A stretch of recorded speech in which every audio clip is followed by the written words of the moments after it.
শেখ হাসিনার গোপন ভিডিও বার্তায় আওয়ামী লীগ নেতাদের ফের সক্রিয় হওয়ার নির্দেশ, সরকারের কড়া নজরদারি বাড়ল। এদিকে পালানোর পথ নেই সরকারের সামনে, মহাবিপদ, গণভোটের ফয়সালায় রাজপথে নামছে ক্ষুব্ধ জনগণ। জানাবো যুক্তরাষ্ট্রের সঙ্গে অন্তর্বর্তী সরকারের চুক্তি নিয়ে বিস্ফোরক মন্তব্য জামায়াত আমিরের। এবং সর্বশেষ জানাবো চাঁদপুরের প্রধানমন্ত্রী তারেক রহমানের কর্মসূচিতে বড় সিদ্ধান্তের আভাস। শুনছিলেন সংবাদ শিরোনাম, এবারে বিস্তারিত। শেখ হাসিনার গোপন ভিডিও বার্তায় আওয়ামী লীগ নেতাদের ফের সক্রিয় হওয়ার নির্দেশ, সরকারের কড়া নজরদারি বাড়ল। নির্বাসিত পলাতক শেখ হাসিনা গোপনে ছড়িয়ে দিয়েছেন একটি ভিডিও বার্তা। সেখানে তিনি দলের নেতাকর্মীদের স্পষ্ট নির্দেশ দিয়েছেন, ফের মাঠে নামুন, সংগঠন গড়ে তুলুন, জনগণের সঙ্গে যোগাযোগ বাড়ান। এই বার্তা ছড়িয়ে পড়তেই দেশ জুড়ে আওয়ামী লীগের তৃণমূল নেতারা সক্রিয় হয়ে উঠেছেন। সূত্র জানায়, শেখ হাসিনার এই ভিডিও বার্তা গত কয়েকদিনে দলের শীর্ষস্থানীয় কয়েকজন নেতার কাছে পৌঁছেছে। তাতে তিনি বলেছেন, অবৈধ সরকারের দমন পীড়নের মুখেও আওয়ামী লীগকে টিকিয়ে রাখতে হবে। জনগণের দাবি নিয়ে রাজপথে নামুন, এই অন্ধকার থেকে দেশকে বের করে আনতে হবে। বার্তায় তিনি সজীব ওয়াজেদ জয়ের নেতৃত্বে দলকে পুনর্গঠনের ইঙ্গিত দিয়েছেন। এরপরই দেখা গেছে বিভিন্ন জেলায় আওয়ামী লীগের নেতারা গোপনে বৈঠক করছেন, কোথাও কোথাও ছোট ছোট মিছিল হয়েছে। তৃণমূল কর্মীরা বলছেন, আপার ডাকে আমরা প্রস্তুত, এবার আর পিছু হটব না। সরকারের পক্ষ থেকে এই তৎপরতাকে অবৈধ উস্কানিমূলক বলে উড়িয়ে দেওয়া হয়নি, বরং স্বরাষ্ট্র মন্ত্রণালয় ও গোয়েন্দা সংস্থাগুলোকে নির্দেশ দেওয়া হয়েছে কড়া নজরদারির।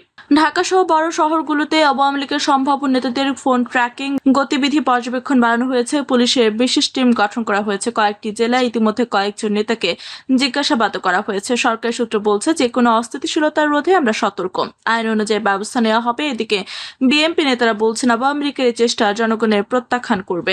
ফেব্রুয়ারি নির্বাচনে বিএনপি বিপুল সংখ্যাগরিষ্ঠতা পেয়ে ক্ষমতায় আসার পর আওয়ামী লীগ এখনো নিষিদ্ধ, কিন্তু দলের তৃণমূল স্তরে ধীরে ধীরে পুনর্জীবনের লক্ষণ দেখা যাচ্ছে। শেখ হাসিনার নতুন বার্তা এই প্রক্রিয়াকে গতি দিয়েছে। অনেক জেলায় দলীয় অফিস খুলে ফেলা হয়েছে, জাতীয় ও দলীয় পতাকা উঠছে। কর্মীরা বলছেন, আমরা আর লুকিয়ে থাকবো না, জনগণের সঙ্গে যোগাযোগ বাড়াবো। এতে সরকারের মধ্যে উদ্বেগ তৈরি হয়েছে। গোয়েন্দা রিপোর্টে বলা হয়েছে, কিছু এলাকায় আওয়ামী লীগ কর্মীরা ছোট ছোট সমাবেশ করছেন। সরকারের কড়া নজরদারির খবর ছড়িয়ে পড়তে রাজধানী সহ বিভিন্ন জায়গায় আতঙ্ক ছড়িয়েছে। আওয়ামী লীগের একাধিক নেতা গোপনে জানিয়েছেন, ফোন ট্যাপ হচ্ছে, গাড়ি ফলো করা হচ্ছে, কিন্তু আমরা থেমে যাব না। অন্যদিকে বিএনপির জামায়াত জোটের নেতারা বলছেন, এটা আওয়ামী লীগের ষড়যন্ত্র। তারা হুঁশিয়ারি দিয়েছেন যে কোনো অস্থিরতা সহ্য করা হবে না। রাজনৈতিক বিশ্লেষকরা বলছেন, শেখ হাসিনার বার্তা দলের মধ্যে নতুন করে আশা জাগিয়েছে, কিন্তু নিষেধাজ্ঞা, নজরদারির মুখে সক্রিয়তা কতদূর যাবে তা নিয়ে সন্দেহ আছে। একজন বিশ্লেষক বলেন, এটা একটা টেস্ট কেস। সরকার যদি কড়া হাতে দমন করে তাহলে আরো অস্থিরতা বাড়বে, আর যদি ছাড় দেয় তাহলে আওয়ামী লীগ ধীরে ধীরে ফিরে আসতে পারে। সজীব ওয়াজেদ জয়ের ভূমিকা নিয়েও আলোচনা চলছে। অনেকে মনে করেন তিনিই দলের ভবিষ্যৎ মুখ হতে পারেন। পালানোর পথ নেই সরকারের সামনে, মহাবিপদ, গণভোটের ফয়সালায় রাজপথে নামছে ক্ষুব্ধ জনগণ। জামায়াত ইসলামী নেতৃত্বাধীন 11 দলীয় ঐক্যের ডাকে 7 বিভাগীয় শহরে একযোগে বিক্ষোভ সমাবেশ শুরু হয়েছে। গণভোটে স্পষ্ট হ্যাঁ রায়কে উপেক্ষা করে সংস্কার বাস্তবায়নে টালবাহানা করায় ক্ষোভে ফেটে পড়ছেন জনগণ। প্রধানমন্ত্রী তারেক রহমানের নেতৃত্বাধীন বিএনপি সরকারের সামনে এখন মহাবিপদ, পালানোর কোনো পথ নেই, রাজপথে ফয়সালা হবে এমন হুঁশিয়ারি দিচ্ছেন বিক্ষোভকারীরা। গত ফেব্রুয়ারি নির্বাচনে ও গণভোটে জুলাই সনদের সংস্কার প্রস্তাবে 68% বেশি হ্যাঁ ভোট পড়েছিল। জনগণ স্পষ্ট ম্যান্ডেট দিয়েছিল, সাংবিধানিক সংস্কার, দুর্নীতিমুক্ত প্রশাসন, নির্বাচনী ব্যবস্থার আমূল পরিবর্তন এবং একচ্ছত্র ক্ষমতার অবসান। কিন্তু 4 মাস পেরিয়ে গেলেও সরকার সেই রায় বাস্তবায়নে কার্যকর কোনো পদক্ষেপ নেয়নি, বরং সংসদে বিতর্কিত সিদ্ধান্ত নিয়ে পুরনো সংস্কারগুলোকে একের পর এক বাতিল বা স্থগিত করা হয়েছে। এতে ক্ষুব্ধ হয়ে উঠেছে ছাত্র, যুবক সহ সাধারণ জনগণ। আজকের সমাবেশে হাজার হাজার মানুষ রাস্তায় নেমে স্লোগান দিচ্ছে, গণভোটের রায় মানো, না হলে রাজপথ ছাড়ব না। ঢাকার কাকরাইল, মতিঝিল, শাহবাগ এলাকায় ব্যারিকেড ভেঙে মিছিল করতে দেখা গেছে। পুলিশের সঙ্গে হালকা ধাক্কাধাক্কির খবরও পাওয়া গেছে। চট্টগ্রাম, রাজশাহী, খুলনা, সিলেট, বরিশাল, রংপুর ও ময়মনসিংহ সব বিভাগে একই দৃশ্য।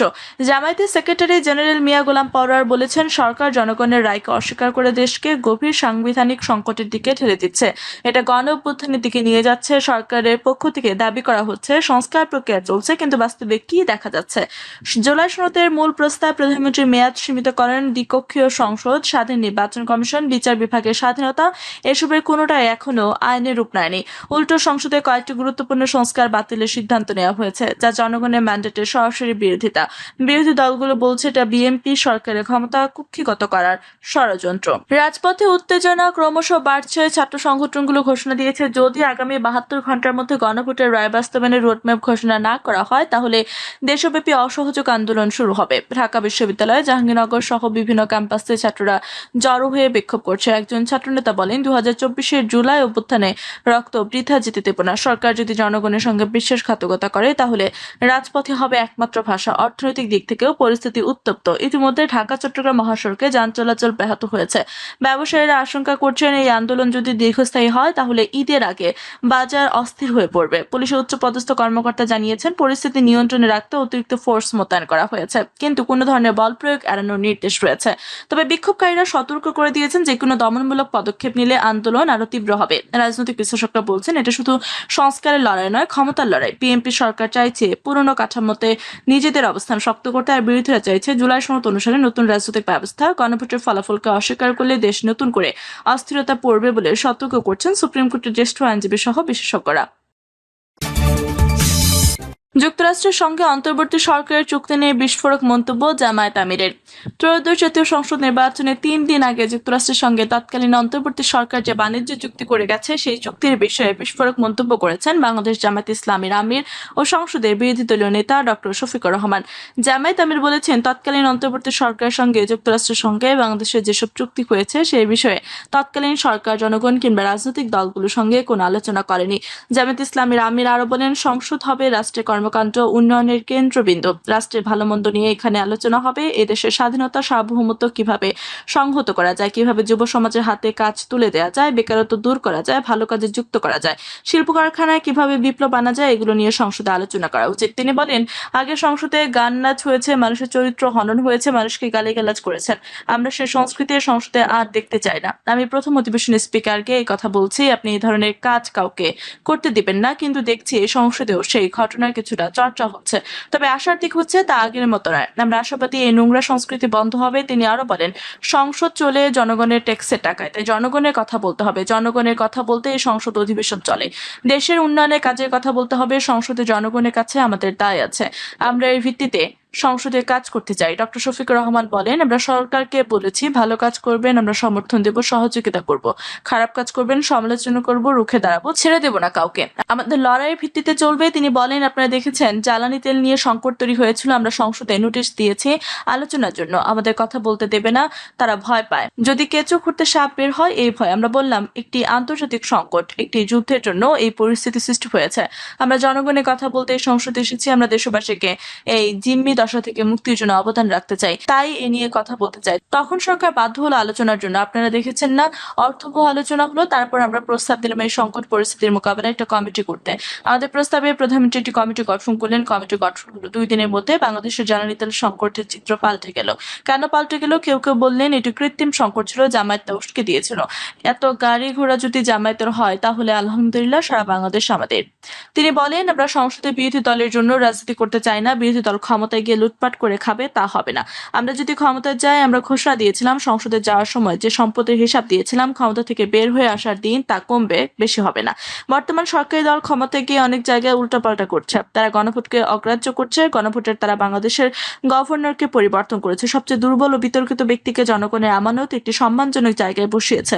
তারা সারা দেশে 42টি জেলায় দলীয় লোকজনকে প্রশাসক নিয়োগ করেছে। দেশ যখন ডেমোক্রেটিক পদ্ধতিতে আগাচ্ছে, তখন কেন এমন সময় প্রশাসক নিয়োগ দিতে হবে? যারা নির্বাচন পরাজিত হয়েছিল, তাদেরই সেই সব জায়গায় প্রশাসক নিয়োগ দেওয়া হয়েছে। স্থানীয় সরকার সব স্তরে নির্বাচনে অংশ নেওয়ার ঘোষণা দিয়ে তিনি বলেন, জনগণের ভোটাধিকার প্রতিষ্ঠায় তাদের আন্দোলন চলবে।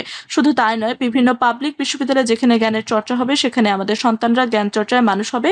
সেখানে এখন দলীয় লোকজনকে ভিসি, প্রভিসি, প্রভোস্ট, প্রক্টর সহ নানা পদে নিয়োগ দেওয়া হবে। মনে রাখবেন, কারো পরিকল্পনা সব ফাইনাল না, আল্লাহ তাআলার পরিকল্পনা সব ফাইনাল। যদি তাই হতো, বিগত সরকারের 15.5 বছরে সবকিছু সুন্দর করে সাজিয়েছিল, কিন্তু 2 দিনের মাথায় সবকিছু তছনছ হয়ে গিয়েছিল। রংপুরে মানুষ ভাগ্যবান, আপনাদের সন্তান জুলাই আন্দোলনের শ্রেষ্ঠ প্রেরণা দিল। রংপুরের মানুষ ভাগ্যবান, আপনাদের সন্তান জুলাই আন্দোলনের শ্রেষ্ঠ প্রেরণা ছিল। পদ্মা ব্যারেজের সিদ্ধান্তকে স্বাগত জানালেও তিস্তার স্বার্থ বিসর্জন দিয়ে কোনো উন্নয়ন মেনে নেওয়া হবে না বলেও মন্তব্য করেন ডক্টর শফিকুর রহমান। রংপুরে এক সমাবেশে যোগদানকালে সাংবাদিকদের ডক্টর শফিকুর রহমান বলেন, উত্তরের নদীগুলো এই অঞ্চলের মানুষের দুঃখের কারণ হয়ে দাঁড়িয়েছে। তিস্তা পারে মানুষের ন্যায্য হিস্যা নিশ্চিত না হওয়া পর্যন্ত আন্দোলন চলবে। তিনি আরো বলেন, 70% ভোটের হ্যাঁ ভোটের পক্ষে রায় দিয়েছিল, কিন্তু সরকার সেই রায়কে অপমান করেছে। জনগণের সেই রায় বাস্তবায়নের দাবিতে আন্দোলন অব্যাহত থাকবে।